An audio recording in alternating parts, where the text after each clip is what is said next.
مولانا رومی جس انداز سے لوگوں کو مثالوں سے سمجھاتے تھے، واہ مولانا رومی، کاش آپ کا دور، آپ کا زمانہ ملتا۔ کہتے ہیں محمود غزنوی کا دور تھا، ایک شخص کی طبیعت ناساز ہوئی تو طبیب کے پاس گیا اور کہا کہ مجھے دوائی بنا کے دو۔ طبیب نے کہا کہ دوائی کے لیے جو چیز درکار ہیں سب ہیں سوائے شہد کے، تم اگر شہد کہیں سے لا دو تو میں دوائی تیار کیے دیتا ہوں۔ اتفاق سے موسم شہد کا نہیں تھا۔ اس شخص نے حکیم سے ایک ڈبہ لیا اور چلا گیا۔ لوگوں کے دروازے کھٹکھٹانے لگا مگر ہر جگہ مایوسی ہوئی۔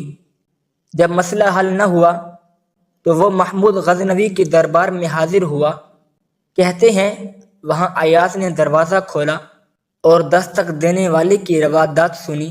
اس نے وہ چھوٹی سی ڈبیا دی اور کہا کہ مجھے اس میں شہد چاہیے۔ ایاز نے کہا آپ تشریف رکھیں، میں بادشاہ سے پوچھ کے بتاتا ہوں۔ ایاز وہ ڈبیا لے کر بادشاہ کے سامنے حاضر ہوا اور عرض کی کہ بادشاہ سلامت، ایک سائل کو شہد کی ضرورت ہے۔ بادشاہ نے وہ ڈبیا لی اور سائیڈ میں رکھ دی۔ ایاز کو کہا کہ 3 بڑے ڈبے شہد کے اٹھا کے اس کو دے دیے جائیں۔